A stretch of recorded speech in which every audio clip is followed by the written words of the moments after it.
a small coastal town in eastern Maine. My family consisted of my father, mother, and older brother John. When I was 10 years old, my parents decided to get divorced. It was a blow to all of us. My mom took John with her, and I stayed living with my dad. At first it wasn't easy. My father worked a lot and couldn't always give me the proper attention. But I did gain a freedom I hadn't had before. In the strict family, I started hanging out with not the best crowd in town and almost went down the wrong path. However, everything changed when I turned 14. My father decided to send me to his older sister, Aunt Maggie, who lived away from civilization in the Appalachian Mountains in West Virginia. She was a strict but kind woman who owned a large ranch. Life on Aunt Maggie's ranch was completely different. Here I first encountered real hard work, having to help out on the farm, take care of the animals, mow hay. At first it was difficult for a city boy like me, but gradually I blended into this measured rural rhythm of life. Aunt Maggie turned out to be an excellent mentor. She had an iron grip and pioneer spirit,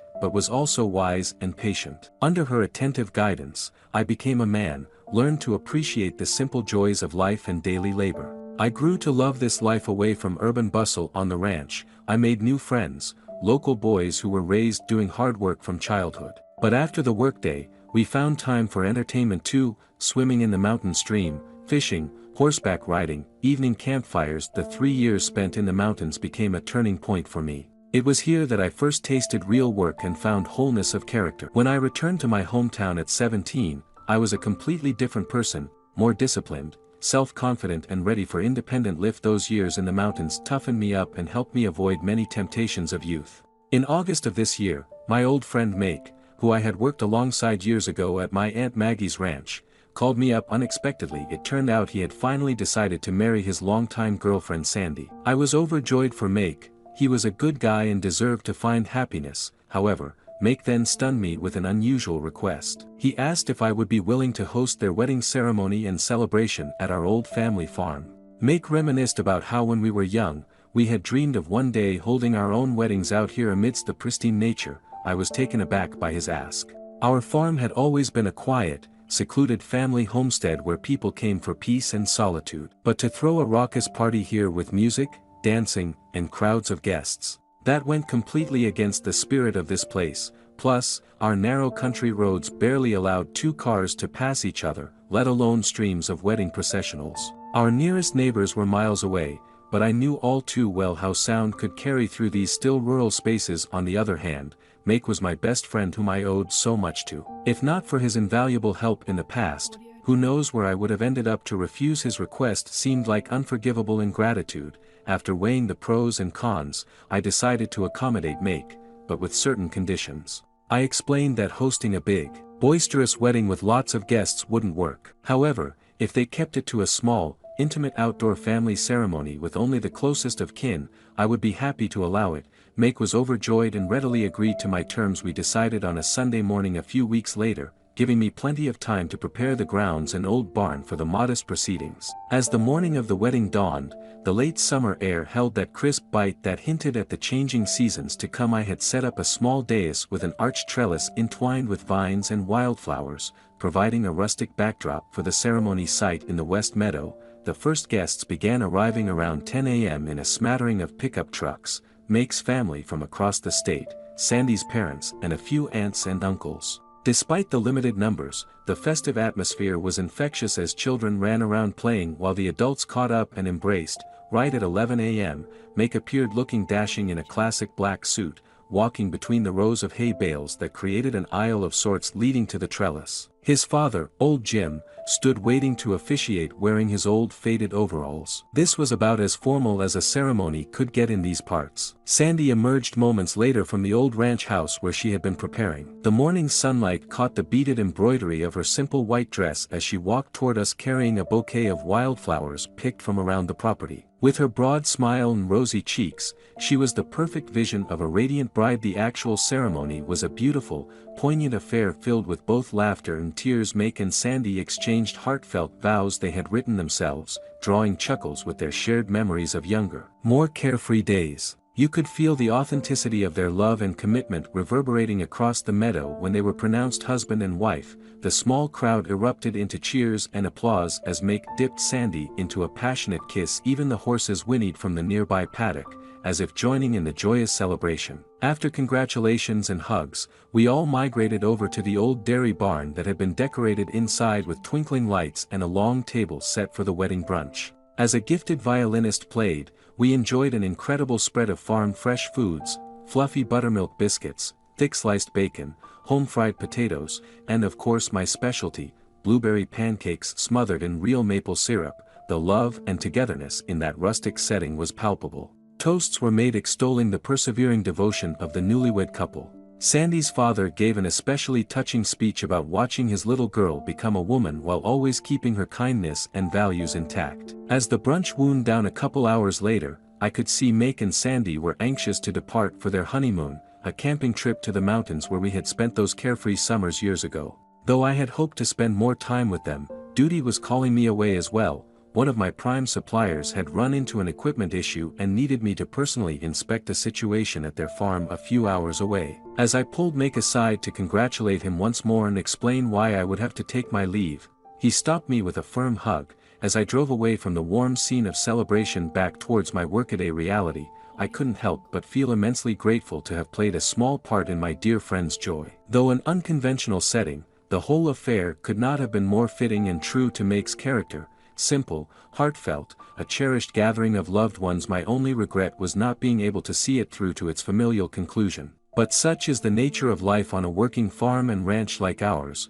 Priorities constantly shift, obligations frequently intervene. However, knowing Make, I trusted he would understand and harbor no resentment. Our friendship ran too deep to be ruffled by life's passing demands and detours.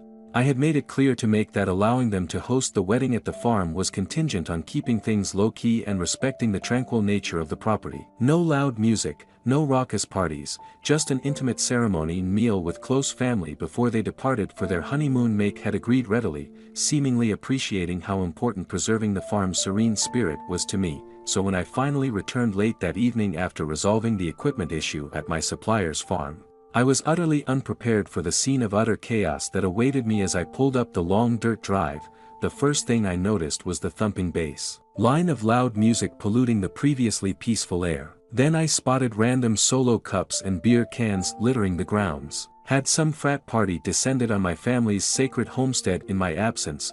Reaching the main house and barn area, I recoiled at the sight before me. It looked like a tornado had torn through, leaving behind scattered debris and destruction. Apparently Make's small family gathering had degenerated into a full-blown rager at some point. Solo cups, plastic utensils, and plates with half-eaten food decorated every surface. Spilled beer and wine stained the rough-hewn floors. Somewhere a bonfire raged, while inconsiderate guests had seen fit to graffiti the outer barn walls with crude doodles and profanities. As I stormed inside, the stench of stale booze and beer hit me like a sledgehammer. There, passed out amid the squalor, were countless bodies in various states of undress and unconsciousness. Clearly nobody had been designated to stay sober. In the center of the main room, an even more shocking sight, a group that included Make cavorting shirtless around a table piled with emptied bottles and other unmentionable party debris. They were engaged in some sort of drunken dance-off competition, hollering and catcalling like frat boys while Sandy looked on sheepishly.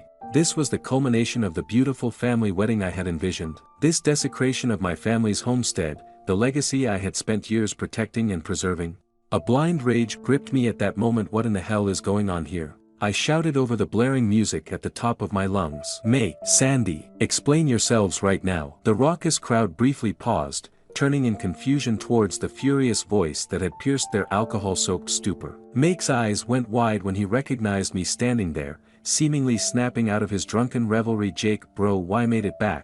He slurred, swaying unsteadily. We're just getting the party started. The party? You were supposed to have a simple wedding and meal, then be on your way. I erupted, feeling veins bulge in my neck. Instead you broke every promise and turned this place into a trash-strewn frat house. Sandy tried to interject at that point, shuffling over with downcast eyes. Jake, we're so sorry, it wasn't supposed to get so out of hand. Some old friends just stopped by after the wedding and things kinda escalated. You brought in an entire frat's worth of degenerates to desecrate my family's land. I knew I was yelling loud enough for the entire county to hear, but I didn't care. Have you any idea how much work I've put into preserving this place's dignity? With that, I whirled around and started unplugging the speakers, cutting off the blaring music. I flung open the doors, shouting for everyone to get out now. Mike kept trying to calm me down, sputtering drunken apologies and explanations about the party just getting a little carried away. But I wasn't having any of it. I started grabbing solo cups and hurling them towards the door, not caring if I hit anyone at that point. The spell had been broken, and slowly the inebriated crowd began stumbling towards the exits like zombies. It took over an hour, but finally the last stragglers were shepherded out. A few cops had even shown up to disperse the lingering partygoers after noise complaints from neighboring farms. As the dust settled, I surveyed the extent of the destruction. It was going to take days, probably weeks, to clean up and restore the barn and house to their previous pristine condition. The damage couldn't be undone overnight, Sandy tearfully approached, having finally sobered after witnessing my outburst. She didn't try making excuses, just enveloped me in an apologetic hug and whispered, "You were right to be angry. We'll make amends, I promise." Mick shuffled over too, looking ashamed yet insisting through his hangover haze that he would cover all the repair costs and hire a crew to get things back in order. "I screwed up, bro," was all he could muster. "I disrespected you, and this place that means so much. You've got every right to be pissed." I could only shake my head wearily and retreat to the small cabin I called home on the property. As I closed the door and got ready for an inevitably sleepless night, I couldn't help regretting my decision to let the wedding happen here at all. Sometimes you think you know someone, until they go and pull a stunt that leaves you questioning everything.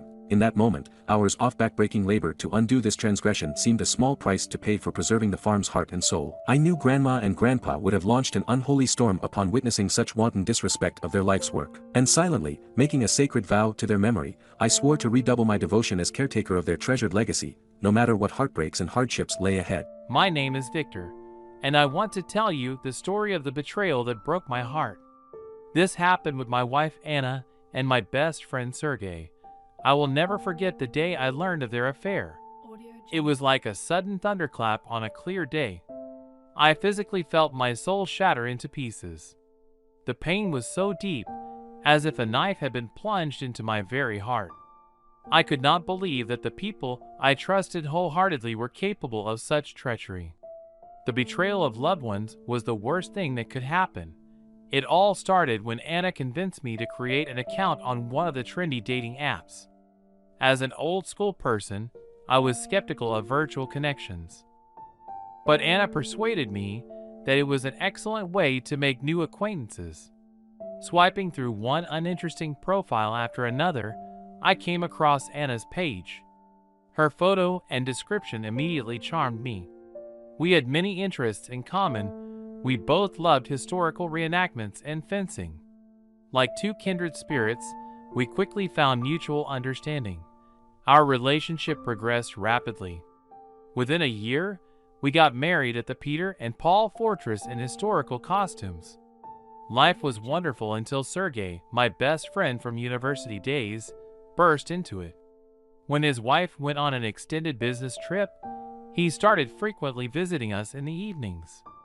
At first, it seemed like harmless socializing. But later, I realized with horror what lie it concealed.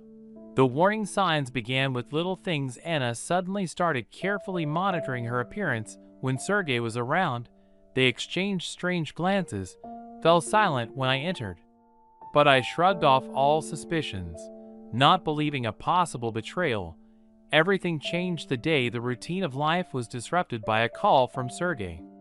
There was an urgency in his voice that immediately put me on alert. He cried and begged for a meeting to tell me something important. The tremor in his voice revealed the gravity of the situation. Despite my busy work schedule, I could not ignore the plea of my best friend. The only strange thing was his demand to keep everything secret from Anna. This aroused suspicions, but I still took off work and went to Sergey's. On the way, I wondered what could have happened, but I could not even imagine the monstrous truth. An oppressive atmosphere reigned in Sergey's apartment. He was extremely upset, his face stained with tears, his hair disheveled. Without a word, Sergey turned on a video recording. What I saw there turned my world upside down.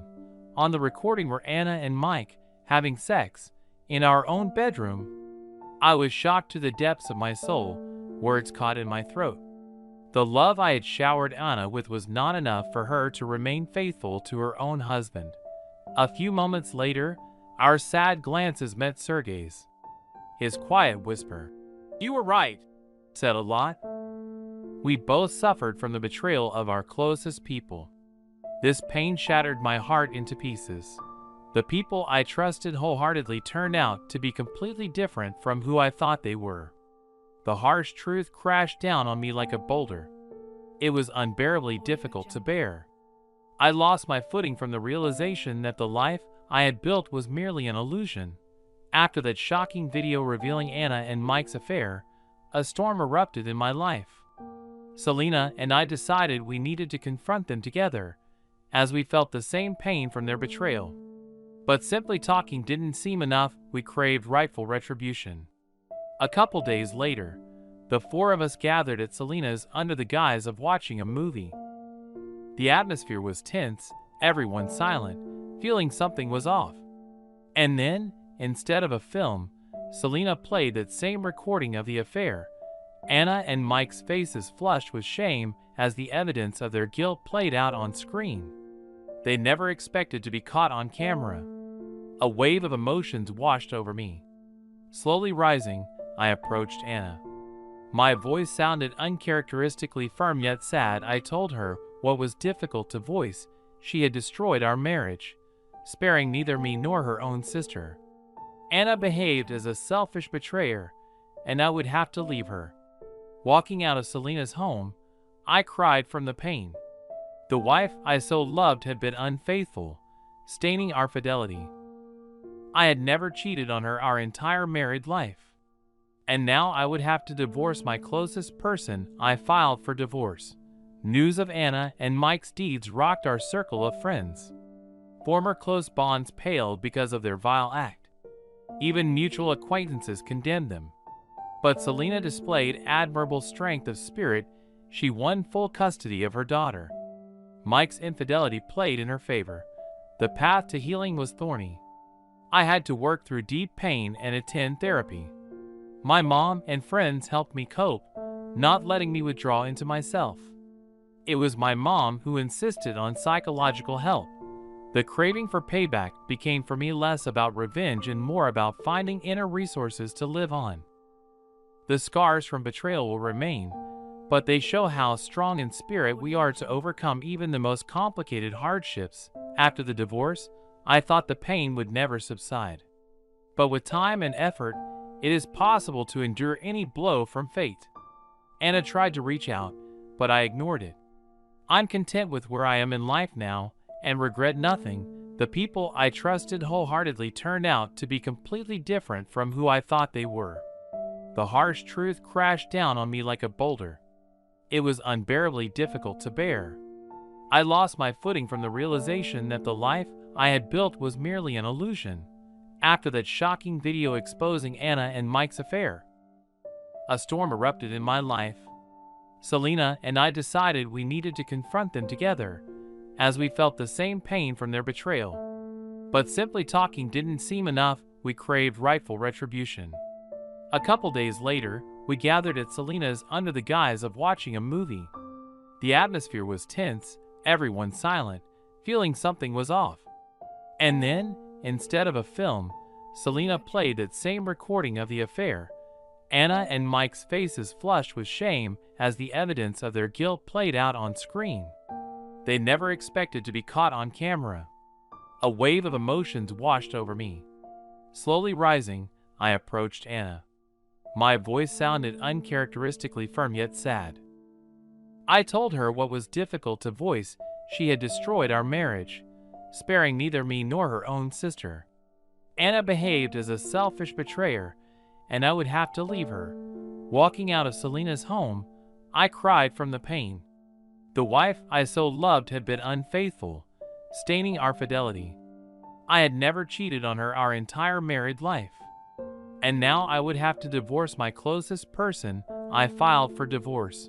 News of Anna and Mike's deeds rocked our circle of friends. Former close bonds paled because of their vile act. Even mutual acquaintances condemned them. But Selena displayed admirable strength of spirit. She won full custody of her daughter. Mike's infidelity played in her favor. The path to healing was thorny. I had to work through deep pain and attend therapy. My mom and friends helped me cope, not letting me withdraw into myself. It was my mom who insisted on psychological help. The craving for payback became for me less about revenge and more about finding inner resources to live on. The scars from betrayal will remain, but they show how strong in spirit we are to overcome even the most complicated hardships. After the divorce, I thought the pain would never subside. But with time and effort, it is possible to endure any blow from fate. Anna tried to reach out, but I ignored it. I'm content with where I am in life now and regret nothing.